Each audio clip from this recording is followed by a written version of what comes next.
आज हम आपको एक ऐसे समुद्र क्षेत्र के बारे में बताते हैं जिसे पिशाच त्रिकोण के नाम से जाना जाता है। यह त्रिकोण अमेरिका के पास अटलांटिक महासागर में से जिसे बरमुडा ट्रायंगल के नाम से भी जाना जाता है।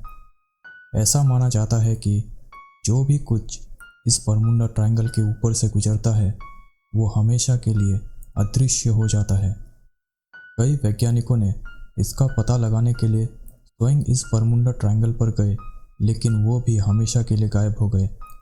जब इस वैज्ञानिकों की टीम को बरमुडा ट्रायंगल भेजा गया तो उन वैज्ञानिकों के साथ जो भी घटना हुई वो रिकॉर्ड हो गई, जिसमें वैज्ञानिकों ने कहा कि हमें एक अजीब से रोशनी दिखाई दे रही है।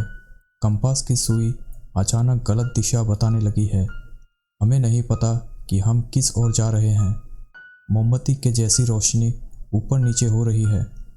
हमें ऐसा लग रहा है कि जैसे हम दूसरी दुनिया में पहुंच गए हैं।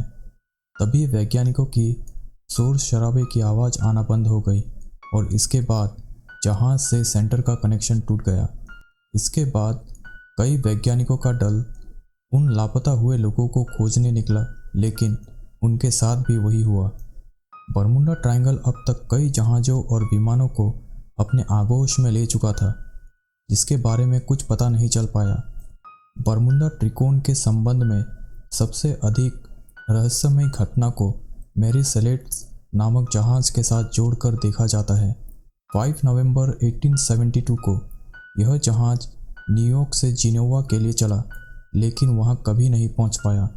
बाद में ठीक एक माह के उपरांत 5 दिसंबर 1872 को यह जहाज अटलांटिक महासागर में सही सलामत हालत में मिला, परंतु इस पर एक भी व्यक्ति नहीं था। अंदर खाने की मेज सजी हुई थी, किंतु खाने वाला कोई न था। इस पर सवार सभी व्यक्ति कहाँ चले गए? खाने की मेज किसने, कब और क्यों लगाई?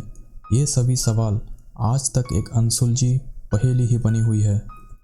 इसी प्रकार अमेरिकी नौसेना में टॉर्पीडो बम वर्षक विमानों के दस्ते फ्लाइट 19 के 5 विमानों ने 5 दिसंबर 1945 को लेफ्टिनेंट चार्ल्स टेलर के नेतृत्व में 14 लोगों के साथ फोर्ट लॉडरडेल फ्लोरिडा के इस क्षेत्र के ऊपर उड़ान भरी। फिर ये लोग कभी वापस नहीं लौट सके, जिसमें 5 टॉर्पीडो यान नष्ट हो गए थे। इस स्थान पर पहुंचने पर लेफ्टिनेंट टेलर के कंपास ने काम करना बंद कर दिया था। फ्लाइट 19 के रेडियो से जो अंतिम शब्द सुने गए थे, हमें पता नहीं हम कहाँ हैं, सब कुछ गलत हो गया है, पानी हरा है और कुछ भी सही होता नजर नहीं आ रहा है। समुद्र वैसा नहीं दिखता जैसा दिखना चाहिए। हम नहीं जानते कि पश्चिम किस दिशा में है। हमें कोई भी दिशा समझ में नहीं आ रही है।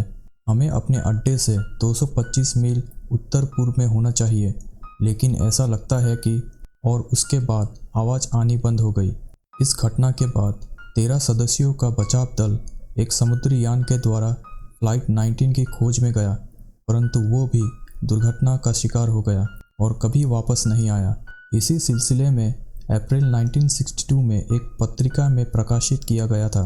जल सेना के अधिकारियों के हवाले से लिखा गया था कि विमान किसी दूसरे ग्रह पर चले गए। यह पहला लेख था जिसमें विमानों के गायब होने के पीछे किसी परालौकिक शक्ति का हाथ बताया गया था।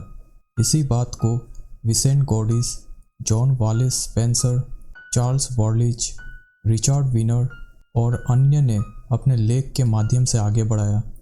फ्लाइट 19 के गायब होने का घटनाक्रम में एरिजोना स्टेट विश्वविद्यालय के शोध लाइब्रेरियन और the Bermuda triangle mystery solve के लेखक लॉरेंस डेविड कुशे ने काफ़ी शोध किया तथा उनका नतीजा बाकी लेखकों से अलग था। उन्होंने प्रत्यक्षदर्शियों के हवाले से विमान के गायब होने के बात को गलत करार दिया। कुशे ने लिखा कि विमान प्राकृतिक आपदाओं के चलते दुर्घटनाग्रस्त हुआ। इस बात को बाकी लेखकों ने नज़रअंदाज कर दिया था। इस संबंध में चार्ल्स वॉर्लिस ने 1947 में अपनी एक पुस्तक के द्वारा इस रहस्य की परतों को खोलने का दावा किया था।